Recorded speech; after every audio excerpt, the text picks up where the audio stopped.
Bonjour à tous, on se retrouve pour une nouvelle position du milieu de partie avec une combinaison pour les noirs. Les noirs au trait bien sûr, ils sont en bas. Alors qu'est-ce qui s'est passé dans cette position? Apparemment les noirs ont donné une pièce puisque les blancs ont leurs 4 pièces mineures hein, et les noirs n'en ont plus que 3. Donc pour l'instant il y a un cavalier de retard. Un cavalier de retard, mais toutes les autres pièces sont là sur l'échiquier. Des pions d'échanger, donc ça permet l'ouverture d'une colonne par exemple hein, pour la tour.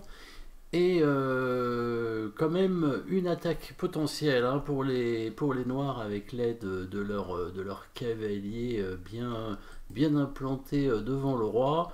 On pourrait éventuellement essayer peut-être de penser à ce genre d'option hein, avec la dame pour venir créer des menaces. Donc en tout cas, pour l'instant, qu'est-ce qui se passe? On dirait le roi blanc un peu moins bien protégé, même beaucoup moins bien protégé que le roi noir qui risque pas grand-chose avec ses pions devant. Le roi blanc qui a une diagonale ouverte sur lui, hein, donc la grande diagonale noire ici, hein, qui est quand même complètement ouverte, avec potentiellement le fou hein, des noirs qui pourrait arriver. Alors là, pour l'instant, il y a le cavalier qui défend. C'est compliqué. La dame noire pourrait arriver aussi. Alors si elle se met sur la case en H4, il y a potentiellement aussi une attaque avec la dame. Donc protection du roi très affaiblie. Par contre un cavalier de retard. Pour le reste, les pièces noires ont l'air plutôt bien placées. Donc coup forcé, hein, évidemment, on va regarder en priorité avec les noirs. Hein. Les coups forcés, évidemment, ce sont les échecs. Il n'y en a qu'un, c'est l'échec du fou en D4. Le cavalier qui pourrait prendre, tout simplement, hein, le fou. Donc, a priori, pas trop d'intérêt à ce coup. Évidemment, on peut tout de suite penser à l'élimination du défenseur, hein, la prise du cavalier avec le fou blanc. Le problème c'est que les blancs vont prendre de leur côté le cavalier de l'autre côté avec l'autre fou, étant donné que le fou qui défend le cavalier partira. Hein. Donc si on pense à fou prend cavalier, hop, les blancs font la même chose de l'autre côté. Alors le coup de dame dont on a parlé au début a l'air intéressant, sauf que...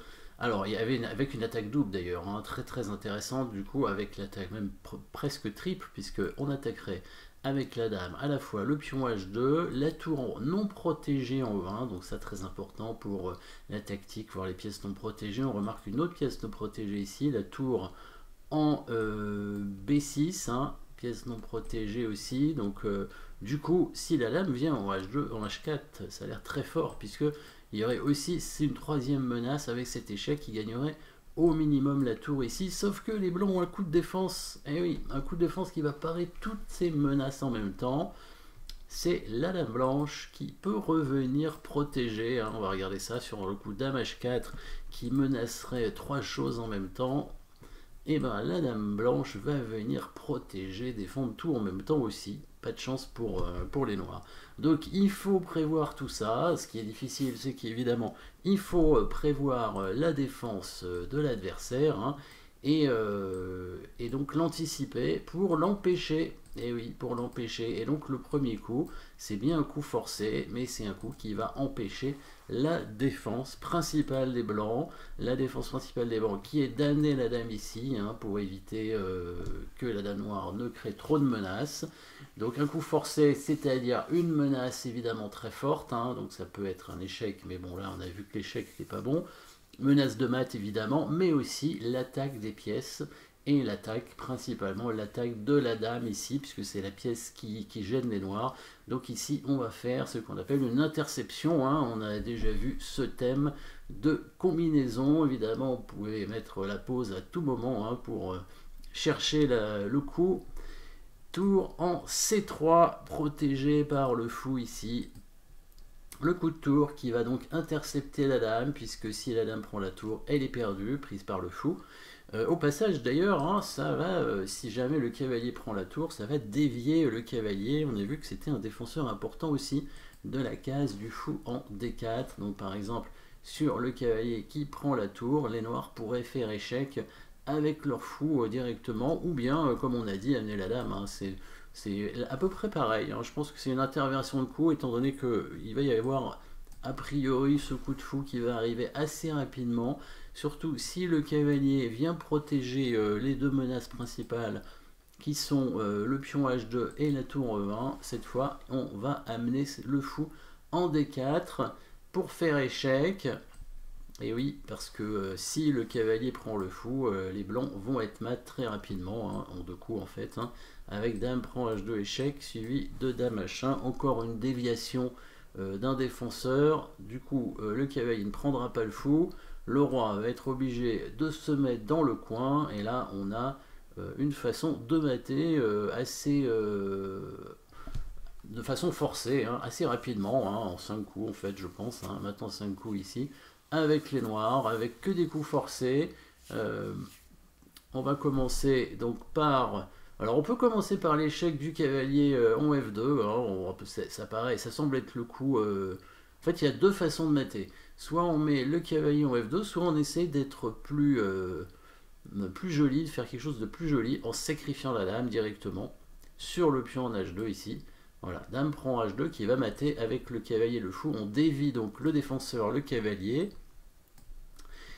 blanc, le cavalier F2 qui vient en F2 faire échec, cavalier noir qui vient faire F2 faire échec, le roi vient en G1 et là on récupère ce pion, on fait échec à la découverte avec le fou et le cavalier noir va pouvoir faire échec et mat en G3. Les blancs peuvent retarder d'un coup en couvant avec leur fou et au prochain coup le roi blanc est bien mat avec le cavalier en G3, le cavalier et le fou. Ça c'était la façon la plus jolie de mater, hein. C'est efficace hein, évidemment, hein, puisque on fait mat le plus rapidement. Et l'autre fait mat aussi, cavalier F2 échec, le roi en G1. Là à nouveau on va prendre ce pion en E4, alors c'est pas tout à fait une interversion de coup, puisque si le roi vient en H1 maintenant, le cavalier fait mat directement, donc là effectivement ça permet de faire mat plus vite, hein. Et par contre si le cavalier prend le fou, bah, ça fera mat je pense à peu près en même temps, c'est-à-dire la dame devra prendre la tour en F1 qui est plus protégée, hein, parce que le cavalier est parti, le fou doit couvrir, on refait échec, protégé par le cavalier, et ensuite on prend le fou, voilà, ce qui c'est le mat le plus classique, hein, et qui pourrait plus facilement arriver. Après l'autre mat marche aussi, hein. Donc on revient au premier coup de tour, hein, pour voir si les noirs sont vraiment obligés de prendre cette tour. En fait il n'y a pas beaucoup de choix, même si évidemment les autres coups seraient quand même meilleurs, hein, puisqu'ils vont pas, les blancs vont pas se faire mater dans ces cas là.